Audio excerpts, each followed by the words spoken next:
Bonjour à tous et bienvenue sur Univers Freebox. Aujourd'hui, on se retrouve dans le cadre de notre série de reportages sur les métiers de la fibre à Chaumont, en Haute-Marne, avec les plombiers du numérique qui dispensent des formations qualifiantes pour être technicien fibre. Et on va vous faire découvrir un petit peu l'envers du décor de la fibre optique, de ces métiers et quel type de formations sont dispensées par les plombiers du numérique. Allez, c'est parti! La formation dispensée par les plombiers du numérique se base sur l'apprentissage et la pratique des différentes manipulations réalisées par les techniciens fibres. Dans le centre de formation que nous avons visité, il existe 2 endroits dédiés à cette pratique. L'un se trouve en extérieur et l'autre se trouve en intérieur pour présenter le réseau de distribution et de transport de la fibre optique. Après avoir présenté succinctement ce qu'était un NRO ou nœud de raccordement optique, le formateur va nous expliquer comment est-ce que depuis ce NRO, on éclate la fibre pour atteindre différents quartiers et les abonnés fibre optique. Donc par la suite, ces fibres vont être éclatées dans ce type de boîtier qu'on va appeler un point d'éclatement de câble, un PEC. On va pouvoir partir jusqu'à des capacités de fibre de 720 par exemple, et puis ensuite éclater donc ces câbles dans ce style de boîtier, des PEC, pour relier les différentes PMZ ou SRO, sous répartition optique. PMZ, c'est des points de mutualisation de zone, ou PMR, point de mutualisation de rue. Tout ça, en fait, c'est des appellations qui vont concerner la capacité de cette armoire. D'accord. Les armoires qu'on trouve dans les rues, voilà, qui vont desservir le quartier en général. Donc entre une centaine et 600 abonnés.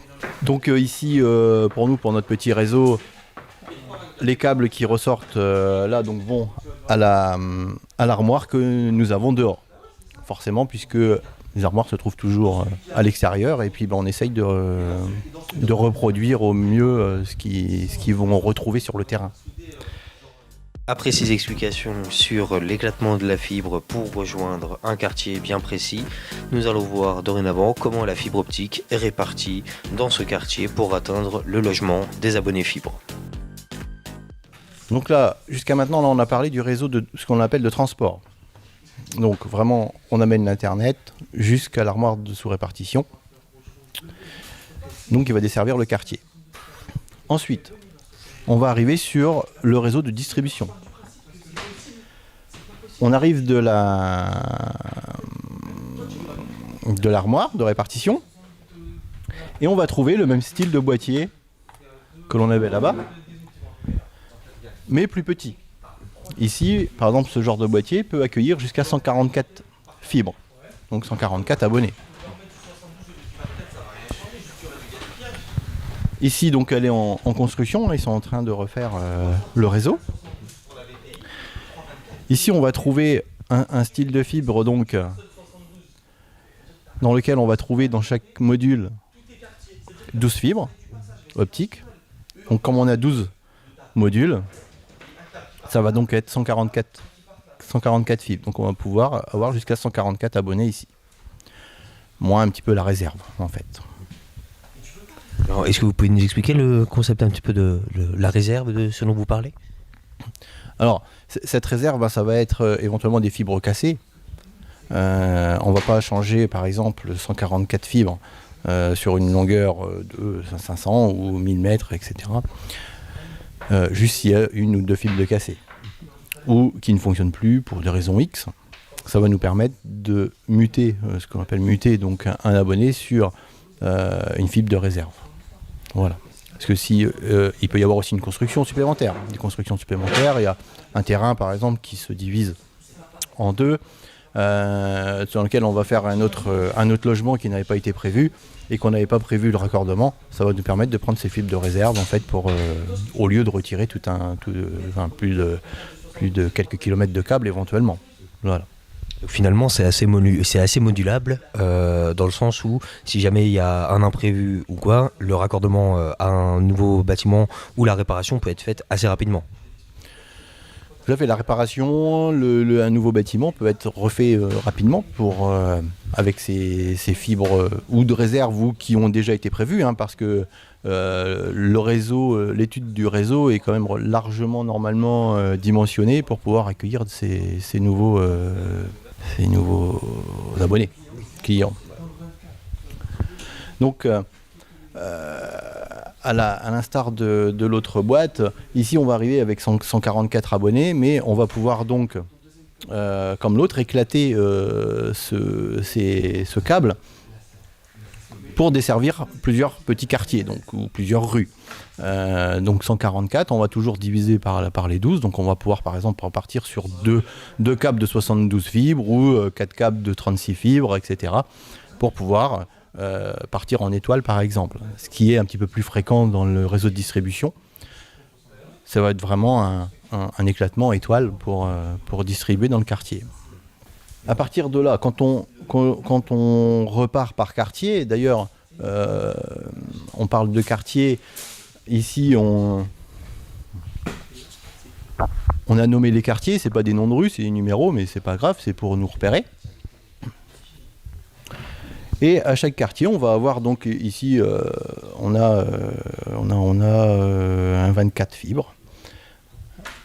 Un 24 fibres qui arrive et dans chaque quartier, on va mettre des points de branchement abonnés ou en aérien ou en souterrain, éventuellement en immeuble aussi,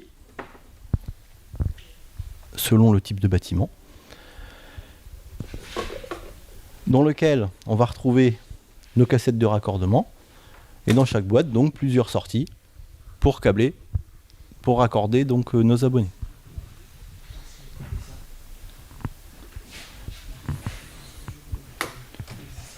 Donc ça va concerner vraiment donc, le câbleau raccordeur, le fibre optique, qui va s'arrêter là. Après, c'est donc un technicien abonné qui va intervenir. Il va venir reprendre sa fibre optique ici et l'emmener chez le client. Toujours en vérifiant bien l'étanchéité de cette boîte, puisque là par exemple on est sur une boîte souterraine, on voit il y a un joint, il y a une valve qui va nous permettre de tester l'étanchéité de cette boîte, parce qu'elle est toujours très importante. En souterrain, on a souvent de l'eau dans nos chambres télécom. S'il y a de l'eau qui rentre dedans, c'est catastrophique.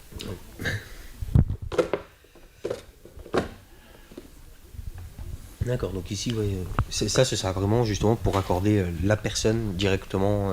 Directement pour chaque logement en fait partira d'ici. Voilà.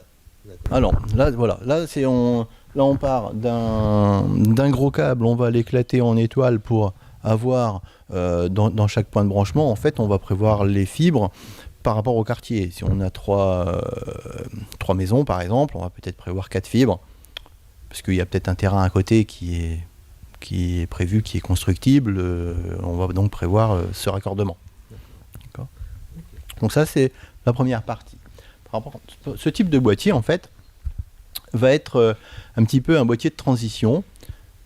C'est pas un petit peu, c'est un boîtier de transition de câbles où on va arriver avec du câble dit de souterrain ou aérien, parce qu'il est très bien protégé pour l'extérieur, où on va arriver et on va repartir avec du câble immeuble. Ce câble immeuble, il est prévu pour ne pas émaner de mauvaise fumée par rapport à celui-ci qui est en PE, qui en cas d'incendie ou autre est vraiment toxique. Et on va repartir, donc il fait vraiment cette transition entre ce câble et les autres. Il va pouvoir aussi servir de boîtier d'éclatement, comme c'est le cas ici. On arrive avec un 72 FO et on repart avec plusieurs 24. Il va nous servir aussi d'éclatement. On arrive dans l'immeuble et on peut considérer par exemple ici en voyant le boîtier que l'on a 4 escaliers dans ce même immeuble par exemple. Donc il va faire vraiment office de ces deux choses. Et ensuite, c'est là que on va mettre donc ce boîtier de branchement immeuble. Donc prévu pour l'intérieur. Donc là tout de suite on voit aussi que c'est plus étanche. Seulement étanche à la poussière, bien sûr, parce que dans les gaines techniques immeubles,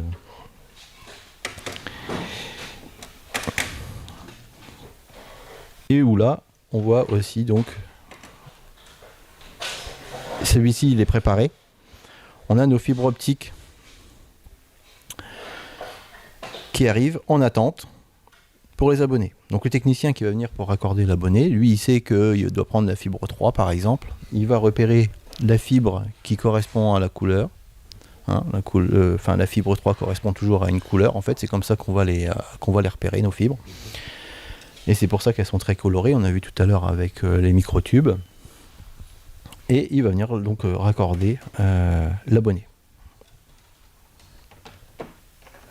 Oui, les couleurs, c'est pas juste esthétique, c'est pour faciliter vraiment l'installation et c'est vraiment un repérage de fibres.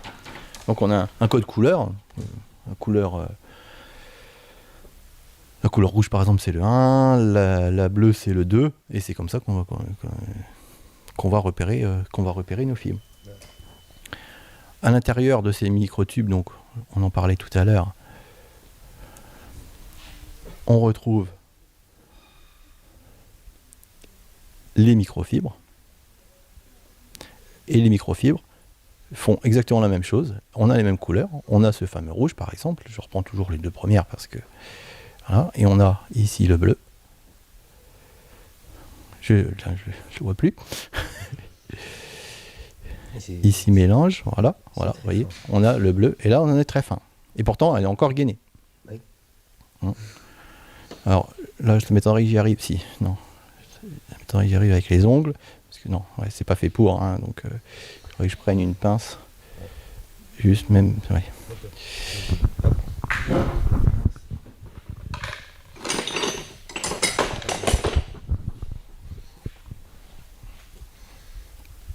On va vraiment être au cœur de la fibre. Et pas encore en fait. Et même pas encore. Même pas encore. Voilà, là on a enlevé les gaines de couleur. Là on est sur 125 microns là maintenant. Et on a encore une gaine autour. Que là nous on peut plus toucher. Parce qu'après le cœur de la fibre fait 9 microns. Oui. Voilà. Et voilà qui conclut la première partie de notre série de reportages sur la fibre optique. Si cette vidéo vous a plu et que vous souhaitez suivre notre série de reportages sur la fibre optique, n'hésitez pas à vous abonner à la chaîne YouTube Univers Freebox. Vous pouvez également liker, commenter et partager cette vidéo pour la faire découvrir. Si vous souhaitez également en apprendre plus sur l'actualité de Free, des Freebox ou des télécoms en général, n'hésitez pas à aller faire un tour sur notre site universfreebox.com. En attendant de vous y retrouver, je vous dis à la prochaine pour une nouvelle vidéo sur Univers Freebox.